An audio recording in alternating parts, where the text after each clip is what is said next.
Hello and welcome to Peza Horror Stories. This story was sent to me by Daniel Reed, a long-haul trucker who's been driving routes across Nevada for over 15 years. But one night, while crossing the desert stretch of Highway 93, he heard a voice on the radio that still keeps him awake every time he passes that road. It was close to midnight when Daniel left Las Vegas, heading north toward Ely. The sky was clear, and the desert stretched endlessly on both sides. No lights, no towns, nothing but the black ribbon of highway. Ahead, the only sound was the hum of his truck's engine and the faint static from the CB radio. Highway 93 is the kind of place where time feels stuck. No cars for miles, no cell signal, just the dry wind whispering through the desert. Daniel had driven that road dozens of times before, but that night, something felt different. He noticed it when he checked his dashboard clock, 11:59 p.m. Then, 10 minutes later, when he glanced again, it still said 11:59 p.m. He frowned, tapped the glass, and assumed the clock had frozen. But then his digital wristwatch blinked the same, 11:59. The seconds weren't moving. Great, he muttered. Battery's dead. He tried to shake it off and turned on the CB radio, hoping to catch chatter from another trucker. The speaker crackled with white noise, and then, through the static, came a voice, soft, female, whispering, "Daniel, slow down." He froze. His hands tightened on the wheel. He hadn't used his name on air. He hadn't even spoken yet. He leaned toward the mic. "Who's this?" Silence. He switched channels. The radio hissed, then again faintly, "Don't look right." A chill went down his spine. He glanced into the darkness outside his right window. Nothing but sand, rocks, and the faint silhouette of Joshua trees. Still, he felt the air in the cab grow colder. He turned the radio off. The hum died, replaced by an unnatural quiet. For a few moments, everything was still, until he saw something in his side mirror. A flicker of headlights. A car was behind him, far back at first, then closing in fast. Its beams were white, but there was something strange. They didn't bounce or waver like normal headlights. They just glowed steadily, almost floating. Daniel slowed down slightly, expecting the car to pass. But it didn't.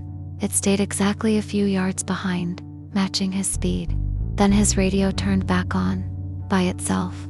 The same woman's voice came through, louder now. "Daniel, don't stop." His heart pounded. "Who are you?" he shouted, gripping the wheel. The radio crackled violently, and then another voice came through, deep, distorted male. "You shouldn't be here." The headlights behind him flickered, once, twice, and then disappeared completely.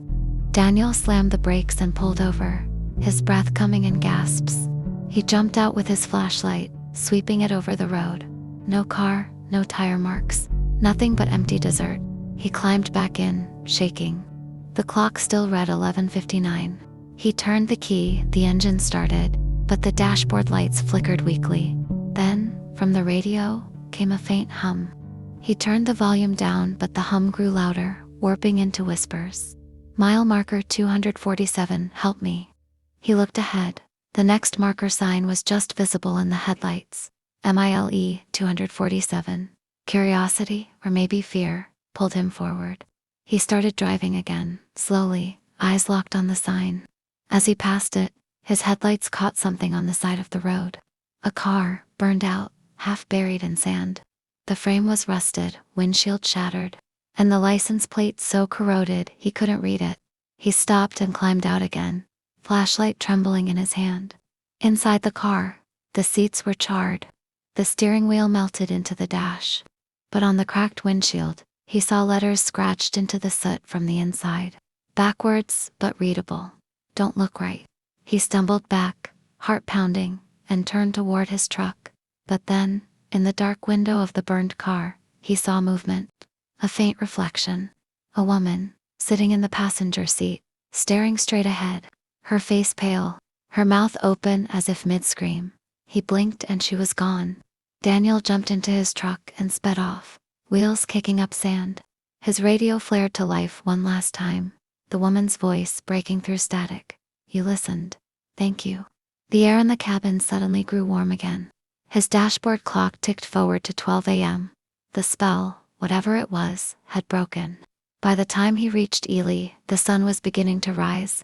He pulled into a diner, ordered black coffee, and tried to shake the feeling of what he'd seen. When the waitress came by, he asked, "You ever hear anything weird about mile 247 on Highway 93? She paused, looking uneasy. "You're not the first to ask that," she said. "There used to be a wreck out there. A woman and her husband, car caught fire. They said she tried to call for help on her CB radio before it was too late." Daniel felt the blood drain from his face. "What time did it happen?" he whispered. The waitress thought for a moment.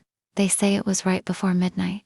When Daniel went back to his truck, he noticed something new. On the passenger seat lay a cracked, soot-covered bracelet, one he had never seen before. A woman's bracelet, melted on one side, and engraved faintly inside were two words, "Mile 247."